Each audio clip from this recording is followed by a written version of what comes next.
Trevor, the traction engine, enjoyed living in the vicarage orchard. Edward came to see him every day, but sometimes Trevor didn't have enough work to do.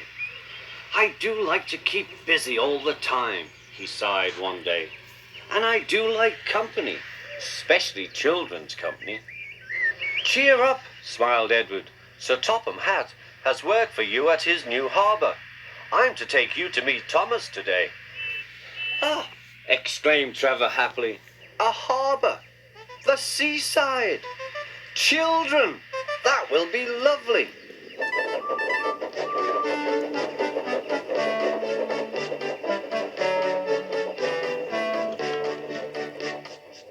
Thomas was on his way to the harbour with a trainload of metal pilings.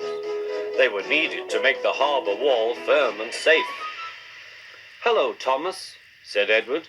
"This is Trevor, a friend of mine. He's a traction engine." Thomas eyed the newcomer doubtfully. "A what engine?" he asked. "A traction engine," explained Trevor. "I run on roads instead of rails. Can you take me to the harbour, please? Sir Topham Hatt has a job for me." "Yes, of course," replied Thomas, but he was still puzzled. Workmen coupled Trevor's car to Thomas's train, and soon they were ready to start their journey.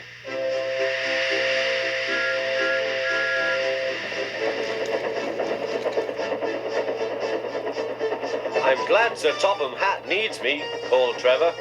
"I don't have enough to do sometimes, you know, although I can work anywhere, in orchards, on farms, in scrapyards, even at harbours." "But you don't run on rails," puffed Thomas. "I'm a traction engine. I don't need rails to be useful," replied Trevor. "You wait and see." When they reached the harbour, they found everything in confusion. Cars had been derailed, blocking the line, and stone slabs lay everywhere. "We must get these pilings past," said Thomas's driver. "They are essential. Trevor, we need you to drag them round this mess." "Just the sort of job I like," replied Trevor. "Now you'll see, Thomas. I'll soon show you what traction engines can do." Trevor was as good as his word. He dragged the pilings clear with chains and towed them into position. "Who needs rails?" he muttered cheerfully to himself.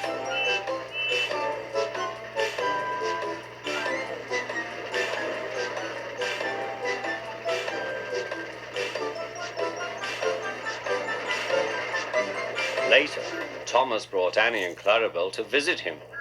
Thomas was most impressed. "Now I understand how useful a traction engine can be." The coaches were full of children. Trevor gave them rides along the harbour. He liked this best of all.